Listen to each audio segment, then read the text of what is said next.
Bonjour à tous et bienvenue dans votre émission Histoire de cœur. Ici, nous vous racontons des merveilleuses histoires d'amour et qui pourront nous aider. Certains ont parfois entendu parler des problèmes de couple et ici, on parle de tout sauf rien. Aujourd'hui, nous avons l'honneur de vous présenter les couples Josué Tchona, que vous connaissez, un pasteur, un musicien également, mais aujourd'hui, il n'est pas là comme musicien. Il va tout simplement nous parler de l'amour. Eh bien, je m'en vais déjà saluer mes invités. Bonjour pasteur. Bonjour. Bonjour maman Ruth. Un plaisir de vous recevoir. Nous aussi, nous sommes. Alors, comme je l'ai annoncé tout à l'heure, nous allons parler de l'amour, des histoires de couple et notre émission, c'est Histoire des cœurs. Les cœurs de qui entre vous deux avaient battu avant l'autre? Je crois que ça commence toujours par l'homme. Hein? Ah, voilà. Alors, c'est vous qui avez vu maman Ruth en premier? Je l'avais vue en premier, elle était encore une très petite fille. Ah, comment ça s'est passé? Comment ça a commencé? Bon, nous sommes d'abord des enfants des militaires. Ok. Nous vivions dans le camp militaire, tu connais comment est-ce que ça se passe. Moi, j'étais ailleurs et quand je suis venu là où elle était, en la voyant, je l'ai vraiment apprécié. Et ça a commencé là. Ça a commencé comme ça. Et maman Ruth, quand il vous a dit en premier qu'il ressentait quelque chose pour vous, quelle était votre réaction? Étant qu'une fille d'était, Oui. quand il m'avait dit ça, je suis allée prier. J'ai prié pendant un certain moment. Puis on s'est vu encore, on s'est parlé. Et je lui avais répondu que moi aussi je l'aimais. Ah, vous aussi vous l'aimez. Comment ça s'est passé? Est-ce que, comme ça se passe chez les filles, vous avez rêvé de lui, vous dites, oui, ah, c'est mon mari, il sera mon partenaire à vie, ou encore vous avez cherché à avoir des conseils chez d'autres personnes avant de l'accepter? Avant de l'accepter, vraiment, il n'y avait pas. J'avais juste prié, il n'y avait pas vraiment d'hésitation. Vous avez fait combien de temps dans les fiançailles? On a fait presque 3 ans. 3 ans. Oui. Parce que quand je l'ai aimé, que j'ai décidé de la fréquenter, j'étais encore trop jeune moi aussi. Okay. Je crois que j'avais 22 ans. Et il y avait des hésitations parmi les parents parce que j'étais encore trop jeune. Mais quand ils ont accepté, on a essayé de poursuivre, mais on a fait 3 ans. Vous avez fait 3 ans. Et dans les 3 ans, vous avez quand même eu des hauts et des bas comme les jeunes. Il y a peut-être des incompréhensions. Comment vous avez pu gérer ça? Bon, on n'a pas passé beaucoup de temps ensemble pendant les fiançailles. Parce que quand on a commencé, elle était obligée de rejoindre les parents, mon beau-père, ma belle-mère, parce qu'ils avaient quitté là où nous étions à Bunia, ils sont allés à Goma. Alors le beau-père voulait que sa fille puisse venir là où il est. Comme ça, moi, je vais suivre. Si je suis sérieux, si c'est sérieux, je vais suivre. Et c'est ce qui a fait qu'on parlait souvent dans des lettres. À ce temps-là, il n'y avait pas trop de allô, allô. Donc, on s'écrivait, il n'y avait pas presque vraiment d'incompréhension. On a vécu un fiançailles sans tiraillement. Sans tiraillement. Maman Ruth, comment vous avez géré ces manques, vu que les fiancés aiment tout le temps être se voir, faire des petites sorties, aller en restaurant, et vous, vous étiez de l'autre côté, votre fiancé était aussi de l'autre côté. Comment vous avez géré ces moments? Bon, pour moi, ces moments-là étaient tellement difficiles. Parce que je l'aimais beaucoup. Okay. Et lui aussi m'aimait beaucoup. Quand même on avait imité notre papa, je ne voulais même pas aller. Je voulais rester chez un grand frère. Okay.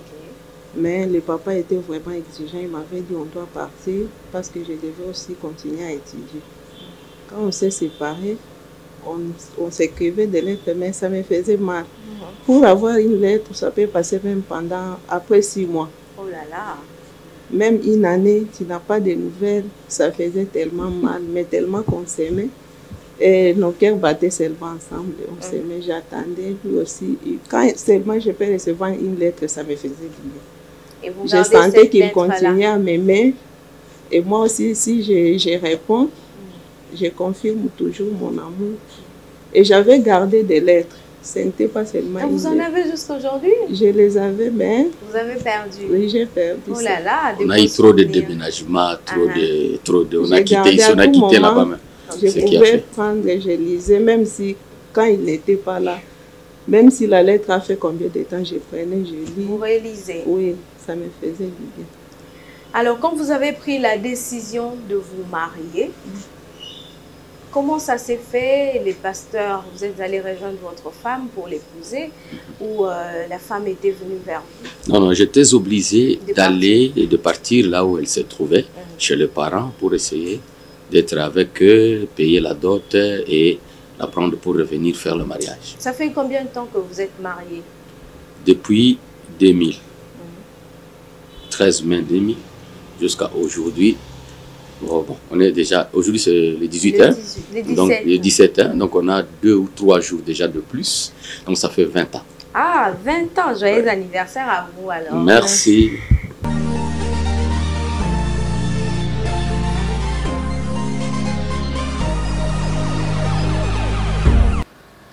Puisque nous avons des personnes qui nous aiment et qui sont à nos côtés, qui aimeraient aussi parler de nous.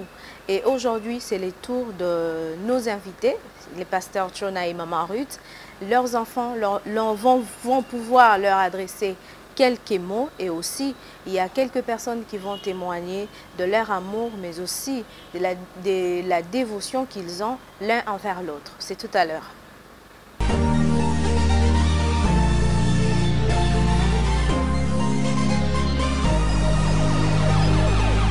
Ce sont des parents vraiment merveilleux.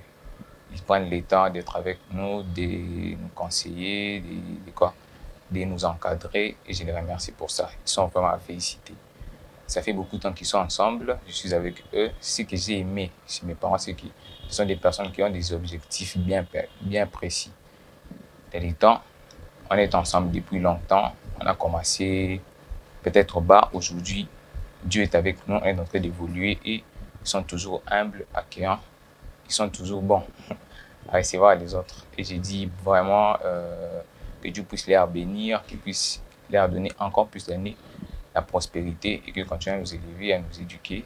Merci pour ce qu'ils ont fait de moi aujourd'hui. Ils sont là, ils m'ont donné des petits, je suis vraiment content de cela. Ce sont des bons parents. C'est un peu ce que j'aurais à dire, c'est un peu la quintessence de tout ce que je peux donner. Les parents, je les aime beaucoup. Je les aime beaucoup. Ce sont des bons parents, comme je viens de le dire. Ce sont des parents vraiment très, comment je peux dire.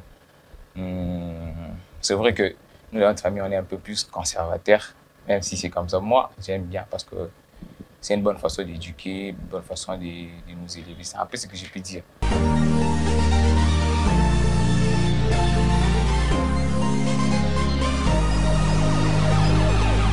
Je suis la deuxième fille du pasteur Geoffrey Chona.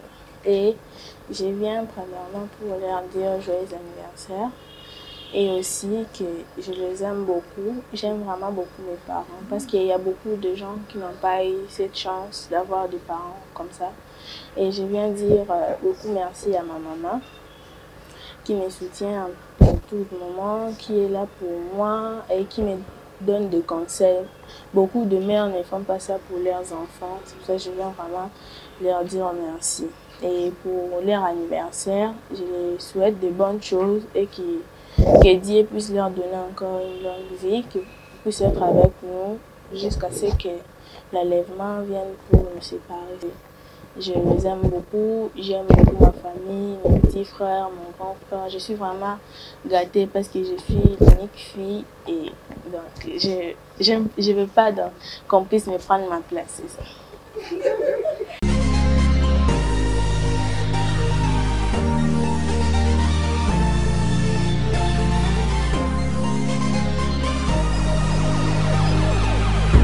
J'aimerais d'abord remercier mes parents pour tout ce qu'ils ont fait pour moi dans ma vie et que dans mes yeux, ils sont le meilleur cadeau que je puisse avoir.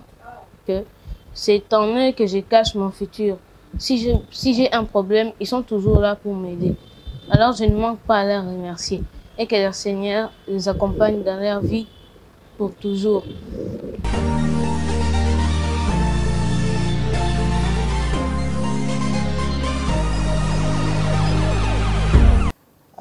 Par rapport à ces couples, c'est un couple que pour moi je peux considérer vraiment parce que premièrement, ce sont mes enfants. Et encore, c'est mon pasteur et ma maman. Et aujourd'hui, pour ce 20e année d'anniversaire, vraiment, je suis dans la joie. Et je peux dire vraiment joyeux anniversaire, pasteur et maman Rite. Et que Dieu vous bénisse. Il est vrai que je les ai connus, ça fait longtemps. Avant même qu'ils puissent devenir pasteurs, nous avions déjà fait connaissance et nous étions vraiment proches. Tels que je les ai toujours connus. Bon, moi j'ai été sûre, hein, parce qu'avec l'expérience de ce que j'ai remarqué en eux, et comme amour, et aussi avec l'expérience que je pouvais avoir comme femme aussi mariée et une maman, je n'ai jamais douté de leur amour et savoir qu'ils sont toujours là et ils seront toujours là pour surmonter ensemble. Vraiment, je n'ai jamais douté de ça. Ce que moi j'ai remarqué dans ce couple, si au moins les autres pouvaient les imiter, comme on a toujours dit que même notre prophète nous parle de l'influence d'une autre, si au moins les autres pouvaient s'inspirer de ce couple, ça pouvait vraiment diminuer les divorces. C'est un couple que moi j'ai toujours appelé un couple modèle. Et même dans mes souhaits, je les ai souhaités comme un couple modèle, couple béni. Parce que, bon, il est vrai que chaque homme a ses faiblesses, hein, mais j'ai trouvé beaucoup de caractère en eux, que ce soit du côté des papas, que ce soit du côté des mamans. Ils ont vraiment beaucoup de caractère, beaucoup vraiment de positif, qui a toujours conclu que ça, c'est un couple modèle.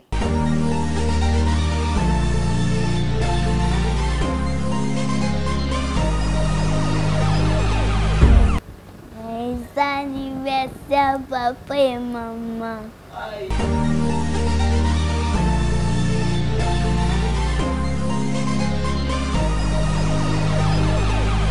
Eh bien, ça fait 20 ans que vous êtes mariés. Est-ce que c'est facile, le mariage?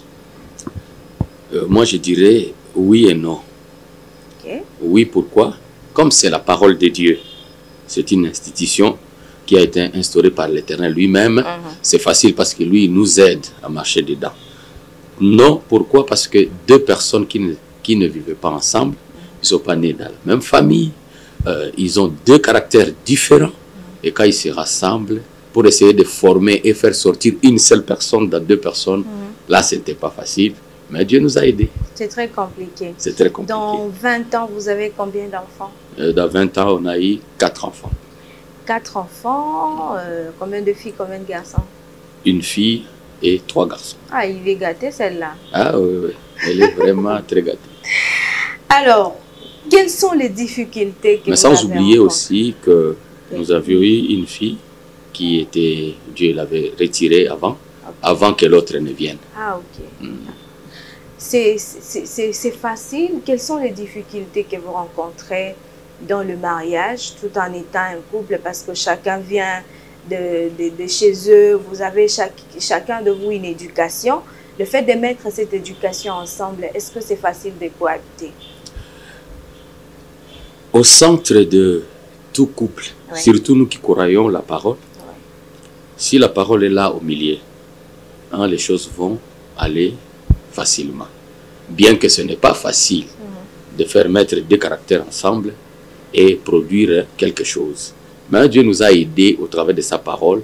On s'est compris, on a marché jusqu'aujourd'hui. Les difficultés ne manquent pas. On peut avoir de petites incompréhensions, mais la parole de Dieu nous surpasse. Ça nous donne la force. Celui-ci arrange chez l'autre et on passe. Et on continue. Maman Rite, vous avez bénéficié des avantages. Je parle en tant que mariée. Est-ce que vous avez bénéficié de mêmes avantages comme en étant fiancée où il y a un moment on reçoit des cadeaux, on est un peu chéri, on est un peu aimé par son mari. Est-ce que vous recevez la même chose? Oui, de mon côté, vraiment, je suis satisfaite. Ok. Parce que quand on était fiancés, mon fiancé, à ce moment-là, il n'avait pas vraiment beaucoup de moyens. Je dirais. Il n'avait pas beaucoup de moyens, mais il faisait le mieux pour m'exprimer son amour par des petits cadeaux. Et j'ai considéré cela aussi beaucoup. Bon, pour moi-même, dans les mariages, je continue toujours à recevoir des cadeaux. Et ça continue toujours à être bien. Alors, qu'est-ce que vous direz aux fiancés qui sont peut-être passés comme vous, qui ne reçoivent pas des cadeaux? Je parle des filles qui en font peut-être un problème parce que son fiancé ne lui offre rien, son fiancé ne l'amène pas au restaurant. Et qu'est-ce que vous pouvez dire à cette fiancée-là?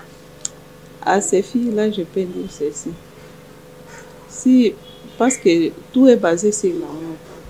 S'il y a l'amour, on arrive aussi à comprendre l'autre. Si le frère n'a rien, l'homme n'a rien, là, s'il ne reçoit pas de cadeaux, ça ne dérange pas. Mais s'il a quelque chose qu'il peut aussi offrir à son ami, c'est mieux de le faire parce que ça solidifie aussi les liens de l'amour. Mais s'il arrive qu'il n'y a rien, ce n'est pas sur des choses matérielles que l'amour est basé. Je crois que l'amour est basé sur d'autres choses, même sur... Il y a des fois qu'on n'arrive même pas à exprimer pourquoi on a aimé. Voilà. Mais quand il y a l'amour, je pense que c'est ce qui compte plus que tous ces cadeaux-là. Alors, Pasteur Josué, il y a des hommes qui ne savent pas offrir à leurs femmes. Qu'est-ce que vous leur direz?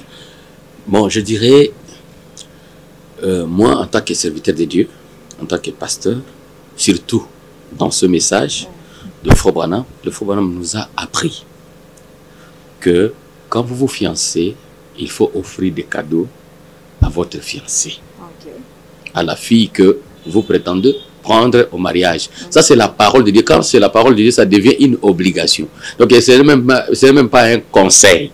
Donc, un frère qui part fiancer une fille, il est obligé, de temps en temps, s'il trouve quelque chose, de donner des cadeaux à sa fiancée. Ça renforce l'amour. Comme a dit mon épouse, ça solidifie les liens.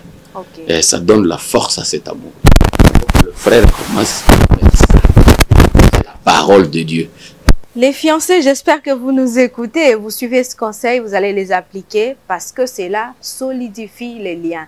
On va continuer, on va revenir chez Maman Ruth qui va un tout petit peu nous parler parce que déjà, nous savons que dans le couple, il y a tellement de problèmes. Il y a aussi des moments de bonheur et aussi des moments de difficultés. Est-ce que les histoires des couples se ressemblent ou ça se diffère? Bon, je peux dire que ça se diffère parce que ça dépend d'une personne à une autre. Il y a des couples qui commencent souvent leur vie dans le bonheur et ils finissent par le bonheur. Mais il y a d'autres couples qui n'ont pas peut-être de moyens, ça cause aussi beaucoup de problèmes dans beaucoup de couples. Mais quant à moi, je peux dire par expérience que tous les problèmes des couples, quand on a Dieu, on amène tout à Dieu, on prie, on demande seulement la grâce de Dieu pour que le couple puisse continuer à évoluer. Pasteur Josué, vous êtes heureux d'avoir notre maman Ruth à vos côtés comme étant votre femme? Avec mon caractère impulsif. Si je ne l'avais pas, elle là, oh là là, c'est mignon. Une personne qui sait me maîtriser et qui peut me dire des vérités comme ça en face. C'est elle. Elle paraît timide. Elle vous dit des choses en face. Elle est timide, oui, mais elle ne cache jamais la vérité qu'elle conçoit. Ça, c'est bien. Quand elle me voit dire non, ça, non, il ne faut pas faire ça. Et j'aime ça. Ça m'aide à me perfectionner. Je suis vraiment très, très heureux et je veux dire aussi chanceux. Utiliser ce qu'elle a utilisé là. Merci à Dieu pour elle. C'est la complicité, ça. Oui. Je l'aime énormément. Voilà, nous sommes en phase de conseil. On va commencer pour le fiancé.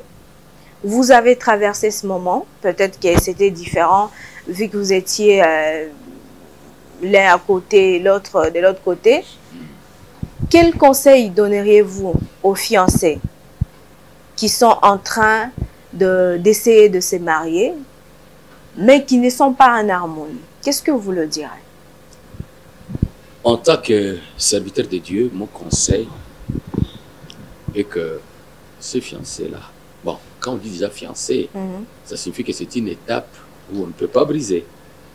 S'ils étaient en fréquentation, on pouvait voir la densité de cette incompréhension. Peut-être ils ne sont pas faits l'un pour l'autre. Mais quand ils arrivent déjà à se donner des promesses, à devenir fiancés, c'est-à-dire ils se sont étudiés et celui-ci a dit, bon, je suis d'accord, l'autre a dit, moi aussi d'accord, on y va. Je vais seulement leur donner le conseil de mettre l'eau dans leur vin. De savoir que c'est un chemin de non-retour. Ils sont obligés de cohabiter, de vivre ensemble, alors qu'ils cherchent Dieu pour que Dieu puisse mettre la paix au milieu. Maman Rite, un petit conseil à nos jeunes filles qui aspirent au mariage. Bon, les conseils que moi je peux donner, ces derniers temps, il y a les filles qui aiment se marier seulement parce que la vie aussi s'est mariée, la cousine ou quoi. Mais le mariage, ce n'est pas quelque chose de facile. Si ils aspirent, c'est une responsabilité d'abord. Oui. Parce que de mon côté, tel que je suis femme, je dirais que quand on s'engage à cela, on doit vraiment beaucoup prier, on doit aussi regarder ce que je vais arriver. Et quand il y a les couples qui veulent se marier là, il faut beaucoup les conseiller. Et ce que je peux dire, ils doivent aussi prier.